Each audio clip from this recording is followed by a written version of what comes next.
Moi, je m'appelle Thomas Huchon et je suis journaliste. Et je suis un journaliste un peu bizarre.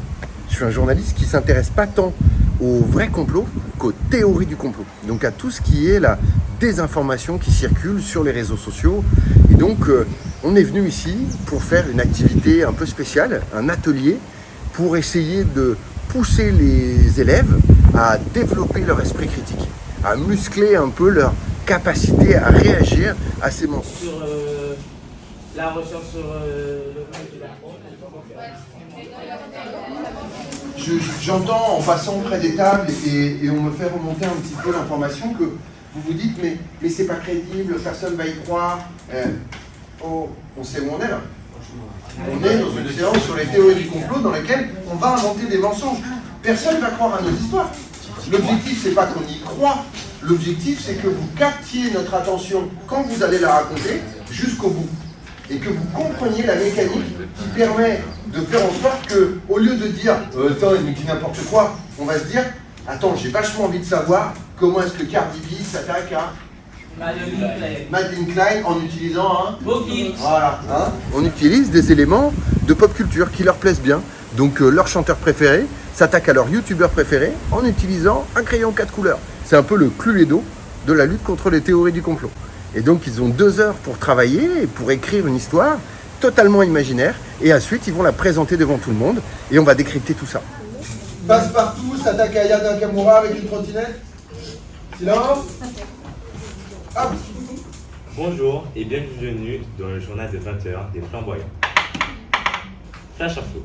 Aya Nakamura blessée par une trottinette. Ce dimanche 12 novembre 2023, lors du concert de la chanteuse mondialement connue Aya Nakamura, un incident se produit. Elle était donc dans sa loge après avoir fini son concert, puis elle alla dans son agence 30 minutes après.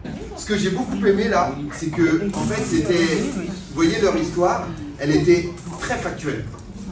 Hein, c'est vraiment un récit, ça aurait franchement ça aurait vraiment pu être un récit dans un journal. Tac, à tel endroit, il y a un truc en bas.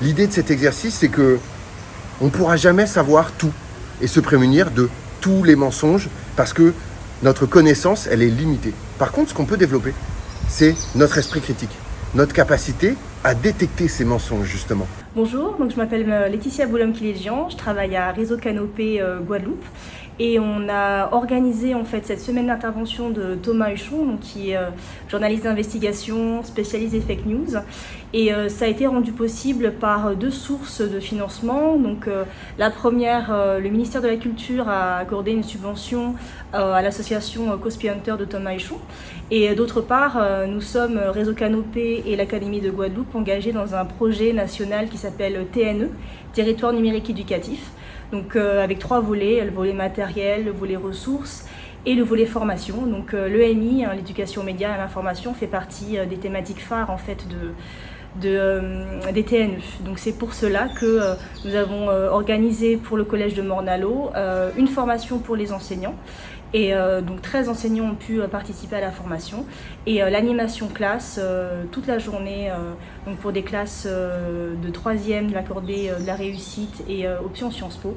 Donc ils ont pu bénéficier de cette formation que Thomas Huchon donne depuis 2016.